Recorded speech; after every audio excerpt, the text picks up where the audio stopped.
douchebags, what's going on? It's Landon Remixes here, and before I get into today's review, I would like to take a moment to mention a couple of things. For one, we recently hit 4,000 subscribers. I think it was a little bit after I uploaded my Vertigo album review, and that's just absolutely crazy for me to think about, and I'm honestly surprised I didn't even mention it on the channel sooner, because it has been like a month or so, and we've actually passed 4,100 subscribers since then too. But just thinking back on it, like when I started this channel nearly 8 years ago, like 100 subscribers seemed like a far off amount, and I think even then it took me like a couple of years to hit that milestone.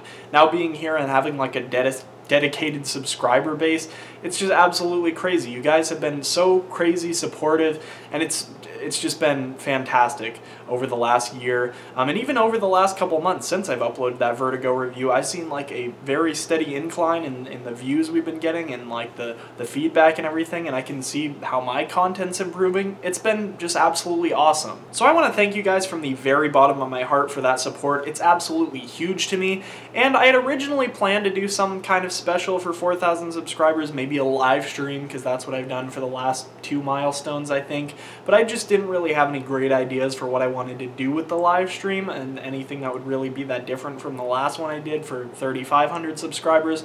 So what I will say is that I've got some very exciting artist collaboration videos coming out soon, and I could not be more excited about them. I can't reveal who they are just yet that I'm collaborating with, but I'm very excited to put these videos out. Secondly, I'd like to give a quick plug and a shout out to my good friend Patrick, who's my thumbnail editor. He's been doing my thumbnails for about a year now, and he does an absolutely great job with it. I could not be more appreciative of what he does, but I'd like to take a moment to highlight his channel because he actually has some great content over there. One of my favorite series running right now on YouTube is his EDM and LSD series that he's doing, and I know he's working on a third one right now. I absolutely loved the first and the second one, so I think you guys should go subscribe to his channel. I'll have that down in the description and the end card. Definitely give him a sub because his channel, in my opinion, is severely underrated and he deserves more subscribers, so check his channel out. And with that, I think it's about time to dig into this debut album from Blau called Ultraviolet. Blau is an American DJ and producer who's actually a pretty unique artist for me to be reviewing on this channel, in that he's the only artist that I've ever covered on this channel who I consider myself to be a day one fan of. I've been listening to him since he released his debut single Escape on Hardwell's Revealed Recordings. I think besides the fact that he was making very pretty, very melodic big room house music early on, which I was super attracted to at the time, one of the things that really caught my eye about Blau is his passion for charity. Blau donated, to my knowledge, 100% of the proceeds of kind of his breakout solo single How You Love Me to Pencils of Promise, which was just absolutely crazy. I know he's built a school with them, and in 2013 he said he was building a second one, which means it's probably already happened by now. This kind of philanthropy that he had actually inspired me to start my very own charity label back in 2015 called Color Coded Recordings,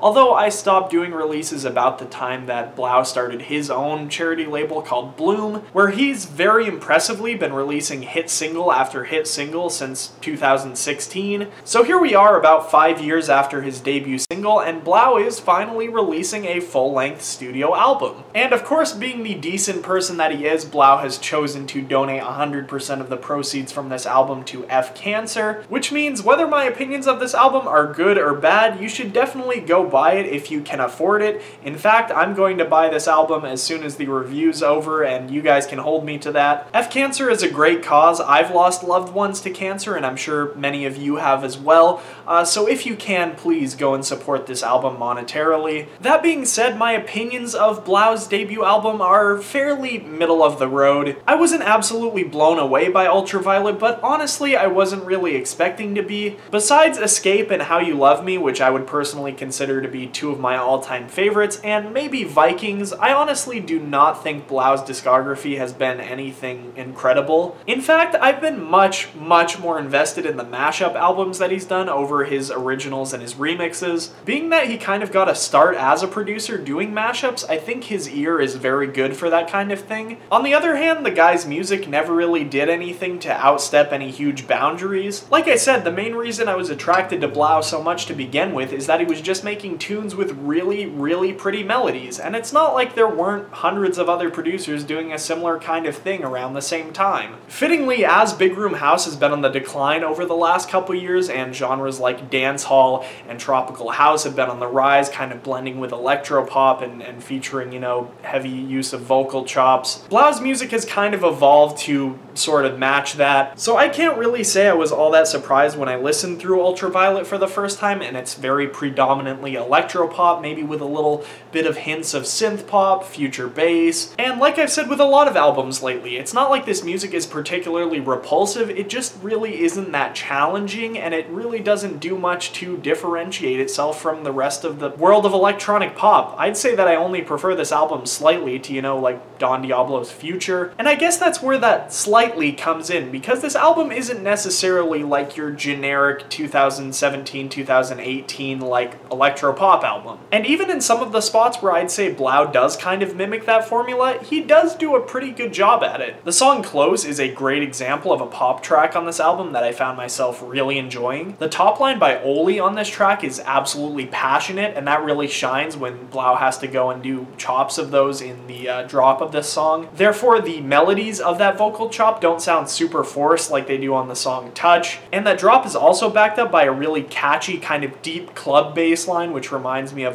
Blau's remix of Stitches by Shawn Mendes. I should also mention now that I don't think Touch is an absolutely terrible track. In fact, I really like the vocals on it a lot. They remind me of a tune Aruna did a couple years ago called Start a Fire. I just think the chops are pretty hideous. It's probably the biggest offender on this album in that department. Continuing on though, in the way of pop tracks that I really liked on this album, On My Own featuring Nev just absolutely blew me away, at least my first time listening to it. Nev has been one of my absolute favorite vocalists in the scene through this last year, and I think a large part of that is just that the array of work she does is so wide and diverse, and that really shows on this track. I mean, it's like a classic synth pop sound that I just was not expecting at all. It kind of sounds like something that could have been off of Carly Rae Jepsen's Emotion album, and I'd probably say the biggest thing this track offers is its shock factor. I think I'm probably not going to like this song quite as much if I listen to this album like every week or something like that, just because I'm going to get used to this song's spot on the album, but at least listening through it the first few times, this song still ends up surprising me. Walk Away is another one that I feel like is in a pretty similar tier to Close, largely because, once again, the vocal chops are worked in very, very naturally and integrated very nicely in that way, and the vocals themselves aren't too bad either. Kind of has that deep, clubby bass line in that same way, although it's a little bit different. This one sounds a little more like something up Cascades alley. And that's really it when it comes to the more pop-leaning songs on this album that I actually liked. Star-Crossed and You Want More didn't really evoke any kind of particular emotion in me, and Fire, the track with Said the Sky and Neon Heart, I think ended up falling a little bit flat too. I think the song had a lot of potential, especially considering that it's the only song on the album that does feature a collaborative producer. Strangely enough, the one thing I really like about Fire is the pianos that come in the intro and the outro of the song. I think those are absolutely beautiful, but other than that, it's kind of your standard poppy future bass song, and I think it could have been heavily improved if they would have got a vocalist that can evoke a little bit more passion. Someone like Dea, I think, would have been fantastic on this song. Like I was saying earlier in the review though, there are sections of this album where it does seem like Blau feels more free to do more experimentation and lean less on the pop sound of the market right now.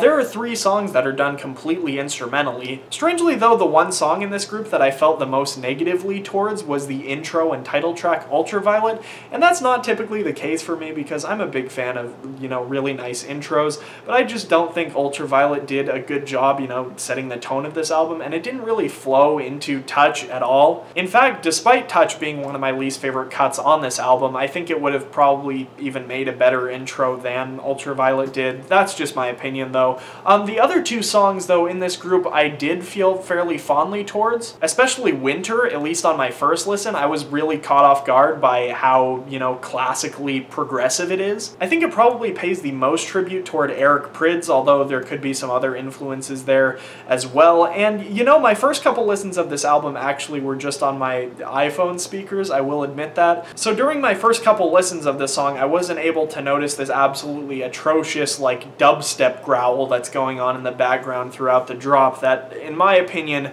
just trying to listen to this thing on headphones just absolutely ruins it with this There's no reason that should belong there. Not at all. Besides that, I do think the song does do a pretty good job kind of setting that cold tone that Blau was going for with the title Winter, and you know, it adds to this album's diversity a lot too. My favorite out of this 3-song group though, at least for now, has to be Arcana, or Arcana, I'm not totally sure how that's supposed to be pronounced. But it honestly sounds like it could have fit really snug on Lax's Fake Friends album, which I obviously gave a very high score to. It's got that sort of unique yet still heavy hybrid trap vibe, and I think one of the things that really adds to this track's uniqueness is the flanger that's going on during the drop. It's just super wacky and at least a little bit unconventional. And I think that's about it. I don't think I've left any stones unturned, except, oh yeah, I did. The song Worlds Away is my personal favorite cut on the album. Looking back on it, I think one of the things that disappointed me the most about Ultraviolet is that there isn't a single feature from Bright Lights, who has been a partner to Blau for so long at this point. It was just kind of difficult to swallow that, but I think at least the feature from Emma Hewitt, who's at least done one track with Blau before, kind of scratched that itch for me. Though Worlds Away takes on a little bit more of a pop rock vibe, I don't think Emma Hewitt felt like she really needed to alter her kind of trancey vocal style for this song, and I think that's part of what makes it so great. It's got like all the feels of an uplifting trance song, maybe even more so than Alive Again, and it does that by translating it into a completely different genre. Not to mention the tone that this track sets makes it an absolutely perfect closer for this album. If I had to break down Ultraviolet as a whole though, you know, like I said, this album isn't absolutely fantastic. It's definitely not repulsive either. I feel very middle of the road to it. There are some decent, you know, electropop tracks. There are some good, kind of good experimental ones, but I think the major thing this album is suffering in is just that there's not enough content that really breaks any boundaries, although, like I said, I wasn't really expecting Blau to do that anyway. And then it's just not super cohesive either. Like, it definitely seems more like a collection of singles than it does a full, you know, studio album. I do, though, feel that Blau did a much better job in this department than a lot of his contemporaries. In fact, I'd much rather listen to Ultraviolet than a lot of the other electropop stuff that's come out over the last couple years. And, you know, at least in the back of my mind, I'd like to think that Blau took a more poppy direction with this album in order to give as much money to charity as he possibly could.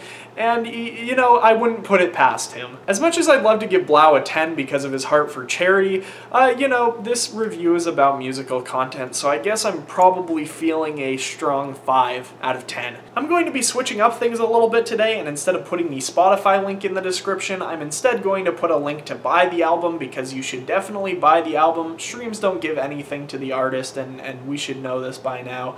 But if you buy the album, obviously, like I mentioned earlier in this video, the revenue goes to F Cancer, so you should definitely do that. Support this album as much as you can in that aspect. If you have already listened to this album though, let me know what you think down in the comment section below. As always, I'm Landon Remixes. Hope you guys enjoyed this review, and I'll see you next time.